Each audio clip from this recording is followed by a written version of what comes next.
इस वीडियो में हम बात करने वाले हैं पराग परिक फ्लैक्सी कैप फंड के एयूएम के बारे में। इसका फंड साइज़ आप देखेंगे तो 1.15 लाख करोड़ से ज़्यादा इसका फंड साइज़ हो चुका है और इसके साथ अब एक कंसर्न आ रहा है कि क्या यह म्यूचुअल फंड स्कीम फ्यूचर में भी जिस तरह पहले रिटर्न दे रहा था, आगे भी रिटर्न दे पाएगा? क्योंकि अगर इसका ट्रैक रिकॉर्ड आप चेक करेंगे पिछले 7 साल, 10 साल या फिर जब से यह म्यूचुअल फंड स्कीम लॉन्च हुआ है, कम से कम इसने 17, 18%, 19% के आस-पास ऑन एन एवरेज रिटर्न बना के दिया है। तो सवाल यही है कि क्या फ्यूचर में भी ये इसी तरह का रिटर्न देगा या फिर इसके रिटर्न में कमी आएगी, इसका रिटर्न डाइल्यूट हो जाएगा। तो चलिए इस चीज़ को डिटेल में समझते हैं, लेकिन उससे पहले आपसे रिक्वेस्ट है, अगर आप इस चैनल पे नए आए हैं और अभी तक आपने इसे लाइक, शेयर, सब्सक्राइब नहीं किया है तो प्लीज़ कर दीजिएगा। तो बात मैं अपनी शुरू करता हूँ इसके टेक्निकल रेशियो से। सबसे पहले हम किसी म्यूचुअल फंड स्कीम को समझना हो, तो सबसे पहले उसको आपको टेक्निकल रेशियो वगैरह को समझना चाहिए और उसकी इन्वेस्टमेंट फिलॉसफी कैसी है उसको समझना चाहिए। तो टेक्निकल रेशियो में क्या-क्या आप देख सकते हैं?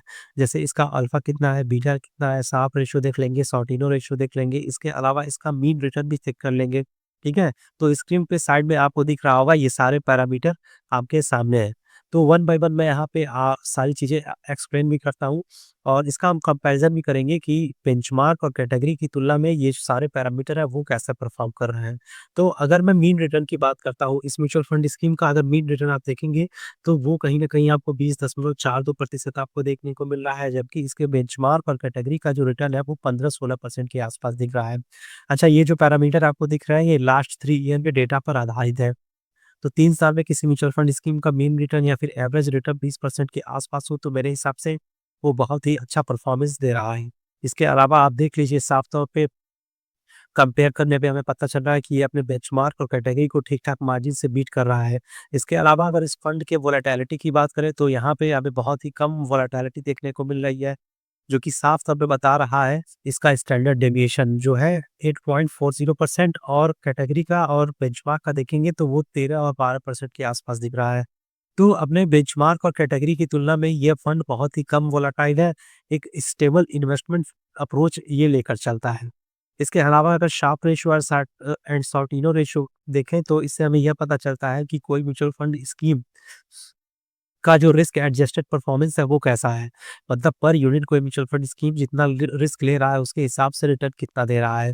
तो शार्प रेशियो इस म्यूचुअल फंड स्कीम का 1.68 है, जबकि बेंचमार्क का 0.68 है, कैटेगरी का 0.80 है। तो शार्प रेशियो जितना अधिक होता है उतना अच्छा माना जाता है, जो कि यहाँ पे साफ तौर पे दिख रहा है कि इसका जो शार्प रेशियो है काफ़ी पॉजिटिव साइड में मुझे दिख रहा है। तो यहाँ पे कोई दिक्कत वाली बात नहीं है। मतलब कि पर यूनिट ये म्यूचुअल फंड स्कीम जितना रिस्क ले रहा है उसके हिसाब से अच्छा रिटर्न निकाल के दे रहा है। इसके अलावा सॉर्टिनो रेशियो भी देखें तो इस म्यूचुअल फंड स्कीम का 2.40% है, जबकि बेंचमार्क का 0.99 एंड कैटेगरी का 1.19 है।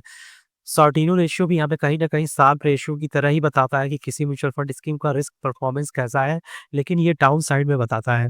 मतलब कि जब मार्केट में गिरावट होती है या फिर कोई नेगेटिव न्यूज़ के कारण अचानक से मार्केट गिरने लगता है, तो यह म्यूचुअल फंड स्कीम कैसे अपने आप को स्टेबल रखता है, एक अच्छा गिरावट वाले माहौल में भी एक अच्छा रिटर्न कैसे निकाल के देता है, इस चीज़ को रिप्रेज़ेंट करता है। तो शार्प रेशियो और सॉर्टिनो रेशियो भी यहाँ पे ठीक मुझे दिख रहा है, पॉज़िटिव दिख रहा है। इसके अलावा बीटा रेशियो की बात करें, तो बीटा अगर 1 से कम रहे तो अच्छा माना जाता है और यहाँ पे इसका बीटा 0.56 है, जबकि कैटेगरी का 0.93 है। तो अपनी कैटेगरी से ये बहुत कम बीटा रखा हुआ है। अब बीटा से हमें क्या पता चलता है कि मार्केट में जो अप्स एंड डाउन हो रहे हैं, हलचल दिख रही है, वोलेटिलिटी दिख रही है या फिर उथल-पुथल दिख रही है, उसको लेकर ये कितना तेज़ी से रिएक्ट करता है, कितना ज़्यादा सेंसिटिव है। तो बीटा जितना कम रहेगा उतना अच्छा होता है। अच्छा इसलिए होता है क्योंकि बीटा हमें साफ तौर पे बताता है कि कोई म्यूचुअल फंड स्कीम कितना ज़्यादा सेंसिटिव है मार्केट को लेकर। तो यह mutual fund scheme less sensitive है, मतलब कि एक स्टेबल, कंसिस्टेंट रहता है। बहुत ज़्यादा ये फ्लक्चुएट नहीं करता है कि कोई नेगेटिव न्यूज़ आया तो अगर बाकी सब फंड धड़ाम से गिर रहे हैं तो ये भी गिर जाए, ऐसा नहीं होता है इसके साथ। ठीक है? कुल मिला के कहने का मतलब है कि यहाँ पे बाकी फंड की तुलना में गिरावट कम देखने को मिलती है। बाकी अगर मैं अल्फ़ा की बात करता हूँ, अल्फ़ा रेशियो हमें बताता है कि जो म्यूचुअल फंड स्कीम है अपने बेंचमार्क की तुलना में कितना अधिक रिटर्न बना के दे रहा है। तो इस म्यूचुअल फंड स्कीम का जो अल्फ़ा है वो आपको 8.71 देखने को मिलेगा, जबकि इसके कैटेगरी का जो अल्फ़ा है वो 1.93 है। तो यहाँ पे देखिए हर एक पर्सपेक्टिव में, चाहे आप अल्फ़ा रेशियो देखिए, चाहे आप बीटा देखिए, चाहे सॉर्टिनो देखिए, चाहे शॉर्प रेशियो देखिए, चाहे इसका मीन रिटर्न देखिए या फिर स्टैंडर्ड डेविएशन देखिए, मुझे इसके रिस्क एडजस्टेड परफॉर्मेंस में कोई दिक्कत वाली बात नहीं लग रही है। अगर मैं इसे पर्सनल रेटिंग देना चाहूँ, तो इन पैरामीटर के आधार पे मैं इसे 5 आउट ऑफ 5 रेटिंग दे सकता हूँ, क्योंकि यहाँ पे मुझे हाल-फिलहाल में कोई दिक्कत वाली बात नहीं लग रही है। अब आते हैं वो जो सवाल था कि क्या फ्यूचर में भी यह म्यूचुअल फंड स्कीम इसी तरह का रिटर्न दे पाएगा? तो ज़्यादा पॉसिबिलिटी है कि हाँ, बिल्कुल दे पाएगा।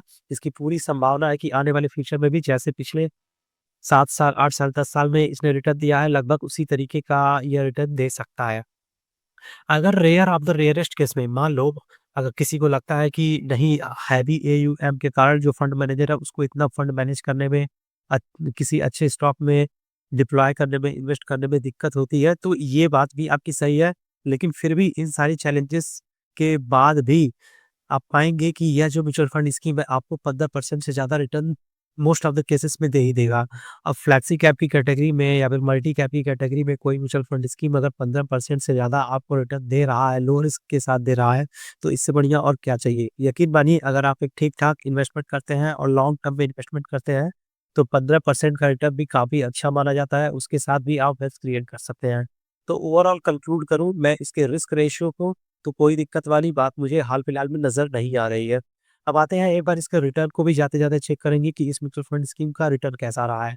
रिटर्न में आप 2 चीज़ देखेंगे, पहला कि इसका रिसेंट परफॉर्मेंस कैसा है, क्योंकि पिछले 6 महीने, 1 साल से आप देखेंगे कि मार्केट में बहुत ज़्यादा हलचल है, वोलेटिलिटी है। तो इस समय किसी म्यूचुअल फंड स्कीम का अगर रिसेंट परफॉर्मेंस गड़बड़ है, तो वो बताता है कि वह म्यूचुअल फंड स्कीम बहुत ज़्यादा स्टेबल नहीं है, ठीक है? भई, किसी म्यूचुअल फंड स्कीम का अगर आपको परफॉर्मेंस चेक चेक करना हो तो सीवियर कंडीशन में ही अच्छी तरीके से चेक होता है। तो 6 मंथ एंड 1 ईयर का रिटर्न आपको यहाँ पे साफ तौर पे दिख रहा है कि इसने अपने बेंचमार्क और कैटेगरी की तुलना में ठीक-ठाक रिटर्न बना के दिया है। 6 महीने में 5.74% का रिटर्न रहा है, जबकि इसका 1 ईयर का रिटर्न लगभग 10% के आस-पास दिख रहा है। तो यहाँ से साफ तौर पे पता चल रहा है कि इसका डाउनसाइड प्रोटेक्शन काफ़ी अच्छा है। बाकी फंड की तुलना में, बेंचमार्क की तुलना में यह गिरता नहीं है, जो कि मैंने बीटा के साथ आपको बताया था कि इसका जो सेंसिटिविटी है वो काफ़ी कम है, ये एक स्टेबल फंड है।